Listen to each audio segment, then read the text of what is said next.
রহমত হিসেবে আল্লাহ পাঠিয়েছেন।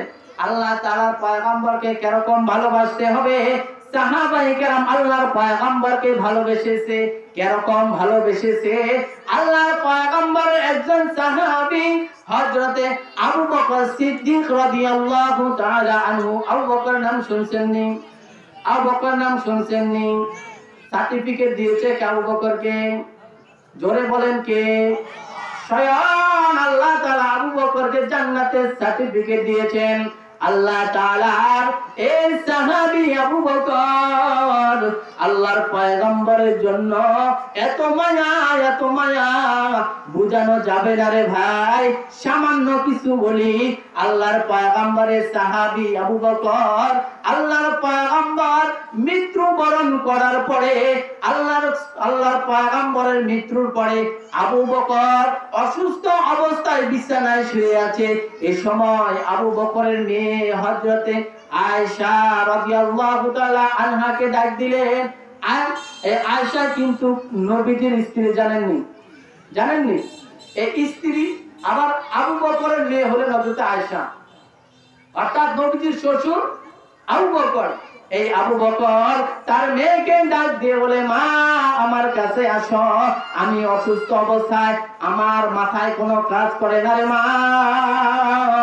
বলো তো মা, আজকে কি বার চলতেছে, আজকে কি বার? আবু বকরের মেয়ে বাবাকে বলে, বাবা আজকে হলো সোমবার দিন। কি বার দিন? আজকে কি বার? আজকে শুক্রবার। কিন্তু আরবি মাসের অনুযায়ী তারিখ পরিবর্তন শেষ, তারিখ ইংরেজি তারিখ শেষ হয় নাই, বাংলা তারিখও শেষ হয়েছিল, কিন্তু আরবি তারিখ পরিবর্তন হয়ে গেছে। আরবি তারিখ যখন সূর্য ডুবার সাথে সাথে তারিখ পরিবর্তন হয়ে যায়। এজন্য পয়গম্বরের আরবি সাল্লাল্লাহু আলাইহি ওয়াসাল্লামের এই সাহাবী হযরতে আবু বকর তার মেয়েকে বলে, মা আজকে কি বার? আবু বকরের মেয়ে ডাক দিয়ে বলে, বাবা আজকে হলো সোমবার দিন। এবার আবু বকর দোয়া করে, আল্লাহকে একটু ডাক দেন না, জোরে বলেন আল্লাহ আপনি আমাদেরকে মাফ করে দেখ, বলেন আমিন। এবার আবু বকর বলতেছে, আল্লাহ আপনি আমাকে সূর্য ডুবার আগে আপনি আমাকে দুনিয়ার সফর শেষ করিয়া আপনার সফরে নিয়ে যান। এবার তার মেয়ে কান্না করতেছে, বাবা কেন আপনাকে আল্লাহ তাআলা আজকে নিয়ে যাওয়ার জন্য বললেন? এবার আবু বকর বলে, রে মা তুমি তো জানো না রে মা, আমার পয়গম্বরের জন্য আমার এত মায়া যে পয়গম্বর যেদিন মৃত্যুবরণ করেছে রে মা, ওদিন থেকে আমার ঠিক মতো ঘুমও হয় না, আমি ইবাদত করিও মজা পাই না, আমি কোন কাজ করিয়া মজা পাই না রে মা। আল্লাহর পয়গম্বর যে সময় দুনিয়াতে ছিল রে মা, ওই সময় আমি যে মজা পাইছি, যে একটা আনন্দ লাগতো রে মা, আজকে আমার কাছে ওই আনন্দ লাগে না।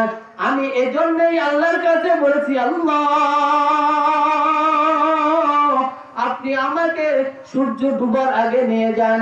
আমি আল্লাহ তাআলা যদি আমাকে যে জান্নাতের সার্টিফিকেট দিয়েছে, এই জান্নাতের যদি টিকিটটা নিয়ে যায়, আল্লাহ যদি বলে যে আবু বকর তুমি নবীর কাছে প্রিয় একজন সাহাবী ছিলা, আমি আল্লাহ তাআলার কাছে তুমি প্রিয় না, তোমার কোন ইবাদত আমি আল্লাহ কবুল করি নাই, আমি আল্লাহর কাছে কোন ইবাদত পছন্দ হয় নাই, তোমার আমার জান্নাতের যে সার্টিফিকেট দিয়েছে আমাকে দিয়ে দাও, তুমি যে ইবাদত করেছো ইবাদত তুমি নিয়ে যাও। ওই সময় তো আমি আল্লাহকে বলতে পারবো, আল্লাহ আপনার পয়গম্বরের মুহাব্বতে, আমি নবীজির মুহাব্বতে, নবীজির ভালোবাসার কারণে, ও আল্লাহ আমি মৃত্যুর সময় নবীকে ভালোবাসার কারণে বলেছি আমাকে সোমবার দিন নিয়ে যান।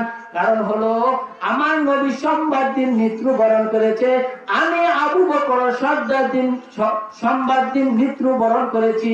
নবীজির খাতিরে এই দিনের উসিলা করিয়া আপনি আমাকে মাফ করে দেন। মা ওদিনও আল্লাহ এর জন্য মাফ করেও দিতে পারে। অর্থাৎ পয়গম্বর নবী সাল্লাল্লাহু আলাইহি ওয়াসাল্লাম সাহাবায়ে কেরাম মৃত্যুর সময় নবীজির জন্য পাগল, নবীজির মুহাব্বতে পরেশান, নবীজির মায়াটা দিলের ভিতরে ঢুকছে রে ভাই। পয়গম্বরের এই সাহাবী হযরতে আবু বকর একদিন সকল সাহাবায়ে কেরামদেরকে নবীজি ডাক দিলেন, সাহাবায়ে কেরামের দল